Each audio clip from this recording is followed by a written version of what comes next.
नमस्कार। Last video रे आमे किछि फिजिकल क्वांटिटी मानकर आमे डायमेंशन बाहर कर। वर्तमान आज आमे वीडियो रे डायमेंशन एनालिसिस रो आमे थर्ड मेथड बा जरा मोर थिला कोन कहले to derive the relation between different physical quantity विषय रे आज आमे पढ़िबा। देखंतु फर्स्ट टाइम बुझिबा ए हेडिंग रो मीनिंग होची कोन देखो और हेडिंग कोन छी to derive the relation between different physical quantity. ता अर्थ जदि हमर केते गुडी फिजिकल क्वांटिटी थिबे आमे वर्तमान सेमानक बदरे गोटे आमे संपर्क डिराइव माने कोन बाहर करियो। जदि हमर केते गुडी बा 2 रु 3 रु 4 रु अधिक फिजिकल क्वांटिटी थिबे जदि सेमान भीतर रिलेशन पचार थिबो सेति पे हमें कोन करछे ए फार्मूला में यूज करछे। बुझल चलो हम क्वेश्चन रे देखा। क्वेश्चन नंबर कोन देछि number time period t depends upon its length l and acceleration due to gravity g। ता अर्थ मोर टाइम पीरियड t डिपेंड्स करछि लेंथ ऊपर एवं डिपेंड्स करछि का ऊपर एक्सेलरेशन ड्यू टू ग्रेविटी ऊपर। पुणी मते पचारछि कोन ना फाइंड एन एक्सप्रेशन फॉर तमे गोटे एक्सप्रेशन डे बाहर कर का पई ना टाइम पीरियड यूजिंग का को व्यवहार करिकि ना डायमेंशन एनालिसिस को मेथड को व्यवहार करिकि। क्वेश्चन पूरा सहज दीड जाक मेथड ए क्वेश्चन मते कोन सॉल्व टिके कोन कहले टिके लेंदी हबो किंतु पूरा सहज। देखो फास्ट हम देखिबा मोर टाइम पीरियड डिपेंड्स करछि का ऊपर ना देखिले लेंथ ऊपर एवं का ऊपर एक्सेलरेशन ड्यू टू ग्रेविटी ऊपर। तले हम जिबा हम कोन लिख परिबा ना टाइम पीरियड t मोर डिपेंड्स करछि का ऊपर लेंथ ऊपर। एबे हम कोन करबा ना टाइम पीरियड रो सिंबल लेतला हम t डिपेंड्स अपॉन पई हम कोन लिखि देबा ना डायरेक्टली प्रोपोर्शनल डिपेंड्स करतला का ऊपर लेंथ ऊपर जानि जे लेंथ सिंबल को हम कोन लिखि ना l। सेति पई time period t depends upon its length बा ता पई हम कोन लिखि देछे t proportional to l। Equation में 1 नेछ देन हम कोन देखिले मोर टाइम पीरियड आ का पर निर्भर करथिला कि का पर करछि मोर एक्सेलरेशन ड्यू टू ग्रेविटी ऊपर। त हम कोन लिखि परबा same time period t depends upon का पर एक्सेलरेशन ड्यू टू ग्रेविटी। तला आक में कोन लिखि परबा ना टाइम पीरियड पर लिखले t डिपेंड्स अपॉन में कोन लिखि देबा direct proportional acceleration due to gravity रो सिंबल मते कोन दे देछि जी तले पकाइतिल केते मो जी आको नै जिबि कोन इक्वेशन 2। तापर हम कोन देखिले ना टाइम पीरियड t मोर का पर निर्भर करिजे कि नै जदि निर्भर करिनी तले हम कोन करबा ना दीटा इक्वेशन पाइजे हम तले कोन लिखि देबा फ्रॉम इक्वेशन 1 एंड इक्वेशन 2। तले 1 2 हम कोन देखिले ना t डिपेंड्स करछि l ऊपर एवं t डिपेंड्स करछि का ऊपर g ऊपर। ता अर्थ t टा मोर प्रोपोर्शनल होय का सो ना l आ g सो म लिखि देल t प्रोपोर्शनल कोन l आ g।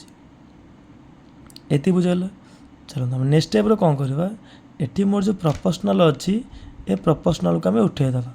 प्रोपोर्शनल को हम केमदि उठेबा ना मन रखंतु जोटी हम प्रोपोर्शनल उठेबा सेठी हम कोन करबा ना इक्वल चिन्ह देकी हम कोन करबा कोन करे हम ना प्रोपोर्शनल उठे माने एठी हम कोन करबा इक्वल देके हम कोन करबा कांस्टेंट ने निज ए जो कांस्टेंट ले एठी मोर की अछि ना l अछि g अछि बा l हो जो मोर लेंथ g हो जो मोर कोन एक्सेलरेशन ड्यू टू ग्रेविटी।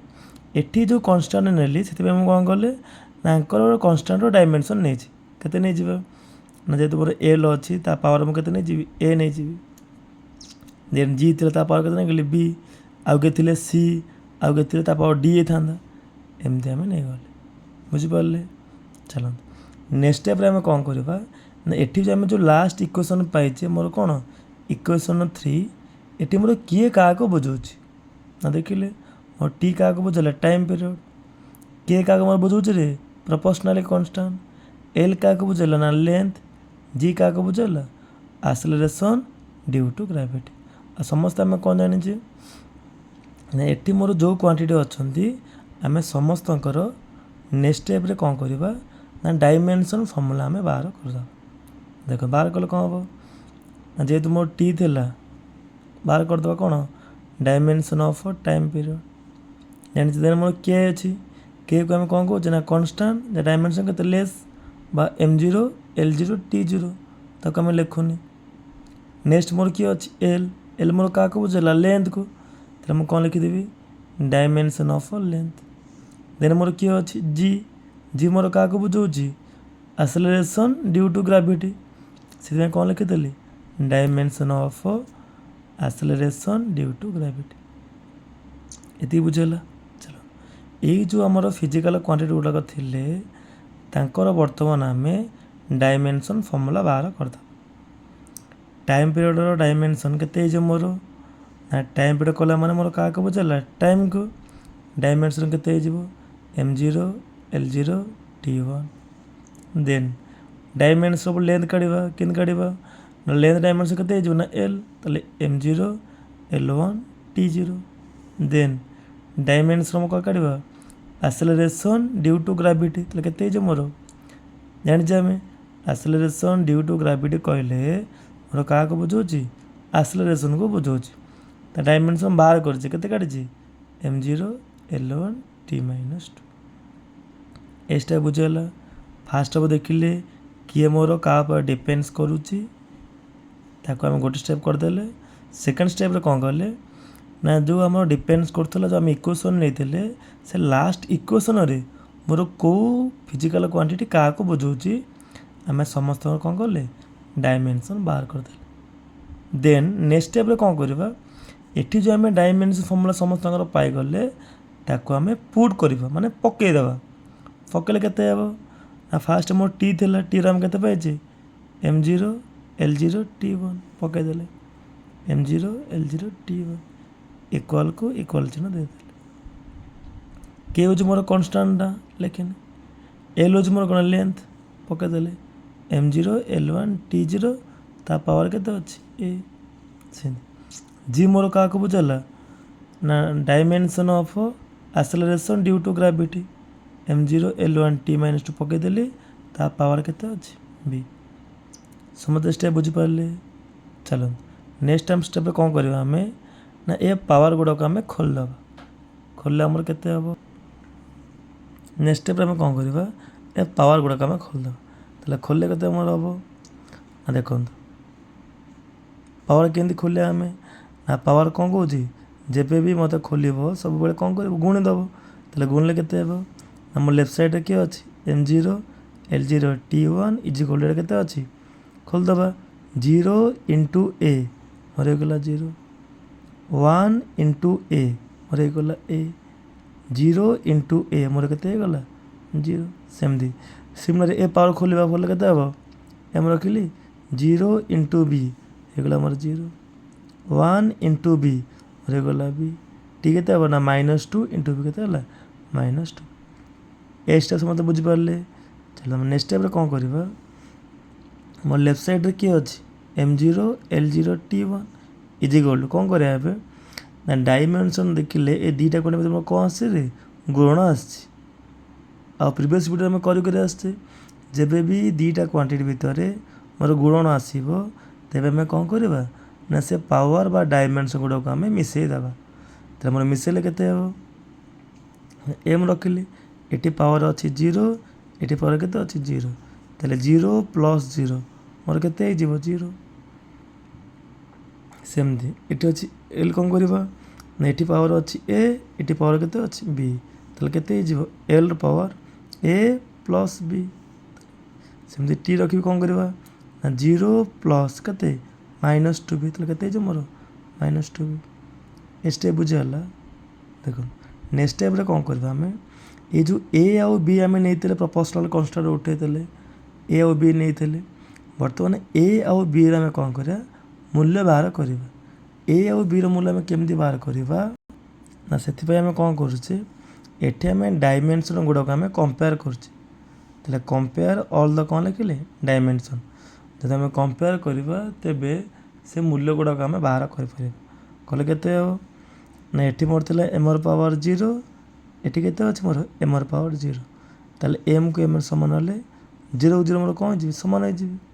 ଦେନ୍ ଏଠି ଅଛି lର ପାୱାର 0, ଏଠି କେତେ ଅଛି ମୋର l power a plus b। ତା ଅର୍ଥ a ପ୍ଲସ୍ b ଯଦି ମୋର lକୁ l ସମାନ ହେଇଯିବେ ତାହେଲେ a ପ୍ଲସ୍ b ଇକ୍ୱାଲ୍ ମୋର କେତେ ହେଇଯିବ 0। ବୁଝିଗଲା। ଚलो ନେକ୍ସଟ କ'ଣ ଅଛି ଏଠି ଅଛି tର ପାୱାର 1, ଏଠି କେତେ ଅଛି ମୋର tର ପାୱାର -2b। ତା ଅର୍ଥ କ'ଣ ନା tକୁ t ସମାନ ହେଇଯିବେ ତାହେଲେ -2b ଇକ୍ୱାଲ୍ ମୋର କେତେ ହେଇଯିବ 1 ହେଇଯିବ।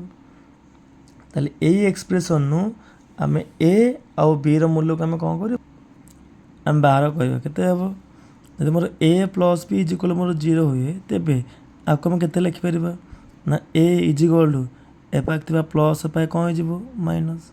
ତାହେଲେ a ଇକ୍ୱାଲ୍ କ'ଣ ହେଲା -b। ଏଟା ଆମେ a ର ମୂଲ୍ୟ କିଛି ପାଇପାରିଲେ। ଚାଲ ଆଉ କ'ଣ ଅଛି ଏ ପାଖେ ଥିଲା -2b ଇକ୍ୱାଲ୍ ମୋର କେତେ ହେଲା 1। ତାହେଲେ ମୋର b ଇକ୍ୱାଲ୍ କେତେ ହେଇଯିବ ନା -1/2 ହେଇଯିବ। ଏଟା ଆମେ b ର ମୂଲ୍ୟ ପାଇଗଲେ।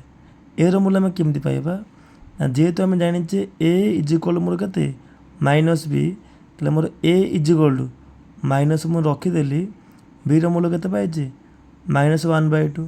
ତାହେଲେ ପକାଇଦେଲି କେତେ -1/2। ତାହେଲେ ମୋର a ଇକ୍ୱାଲ୍ କେତେ ହେଇଯିବ ନା ମାଇନସ୍ ମାଇନସ୍ କେତେ ହେଇଯିବ +1/2। ତା ଅର୍ଥ a ଆଉ କ'ଣ କଲି b ର ମୂଲ୍ୟ ମୁଁ ପାଇଗଲି। a ର b ର ମୂଲ୍ୟ ପାଇସାରିଲା ପରେ a b ମୋର କେଉଁ ଇକ୍ୱେସନ୍ରେ ଥିଲା ମୋର ଲାଷ୍ଟ ଇକ୍ୱେସନ୍ ବା ଇକ୍ୱେସନ୍ 3ରେ। ସେଥିପାଇଁ a ଆଉ b ର ମୂଲ୍ୟ ଯଦି ମୁଁ ଇକ୍ୱେସନ୍ 3ରେ ପକାଇଦେବି ତେବେ ସେ ଏକ୍ସପ୍ରେସନ୍ଟା ପାଇଯିବ କାହା ପାଇଁ ଟାଇମ୍ ପିରିୟଡ଼ ପାଇଁ। ଦେଖନ୍ତୁ ଲେଖିଲି କ'ଣ putting the value of a and b equation 3। ଏଠି ଯେଉଁ a ଆଉ b ର ମୂଲ୍ୟ ମୁଁ ଜାଣିନଥିଲି ବର୍ତ୍ତମାନ ପାଇଗଲି, ତାକୁ ଆମେ କେଉଁଠି ପକାଇଦେବା ଇକ୍ୱେସନ୍ 3ରେ ଆମେ ପକାଇଦେବା। ଦେଖନ୍ତୁ ମୋର ଇକ୍ୱେସନ୍ କ'ଣ ଥିଲା ନା t ଇକ୍ୱାଲ୍ କେତେ k lର ପାୱାର a gର ପାୱାର କ'ଣ b। ତାହେଲେ ପକାଇଲେ ମୋର କେତେ ହେଇଯିବ ନା t ଇକ୍ୱାଲ୍ k lର ପାୱାର a ଏର ପାୱାର କେତେ 1/2, gର ପାୱାର b ମାନେ କେତେ -1/2। ତାହେଲେ ଏଇଟା ଗୋଟେ ମୋର ଏକ୍ସପ୍ରେସନ୍ ହେଉଛି କାହା ପାଇଁ ଟାଇମ୍ ପିରିୟଡ଼ ପାଇଁ, ଯେବେ ବି ସେ ଡିପେଣ୍ଡସ୍ କରୁଥିଲା କାହା ଉପରେ ନା ଲେନ୍ଥ ଆଉ କାହା ଉପରେ ଆକ୍ସେଲରେସନ୍ ଡ୍ୟୁ ଟୁ ଗ୍ରାଭିଟି ଉପରେ। ଦେନ୍ ଜାଣିଛେ ଆମେ ଆକୁ ମଧ୍ୟ କ'ଣ ଲେଖିପାରିବା ନା 1/2 କହିଲେ ଆମେ ଆମର କାହାକୁ ବୁଝାଉଛି √ଓଭରକୁ। ତାହେଲେ t ଇକ୍ୱାଲ୍ ଟୁ k କେତେ ହେବ ନା √ ମାନେ କେତେ 1/2। अब 1/2 ବଦଳ ମୁଁ କେତେ ପକାଇଦେଲି √। ଦେଖନ୍ତୁ ତଳେ ଥିଲେ ଏଇଟା କେତେ ହେଇଯିବ -1/2, ଉପରେ ଥିଲେ କ'ଣ 1/2।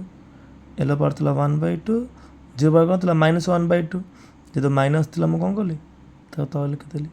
ତାହେଲେ this is the expression for time period using dimension analysis method. ବୁଝିଗଲା। ଯଦି ଏ ଭିଡ଼ିଓରେ ଆମର କାହାର ବି କ'ଣ ଡାଉଟ୍ ଥାଏ ତ ମୋତେ କମେଣ୍ଟ ସେକ୍ସନ୍ରେ ଜଣାଇବ। ଯଦି ଭିଡ଼ିଓଟା ଆମର ଭଲ ଲାଗିଥାଏ ତାକୁ ଲାଇକ୍, ସେୟାର ଆଉ ସବସ୍କ୍ରାଇବ୍ କରିଦେବେ। ଧନ୍ୟବାଦ।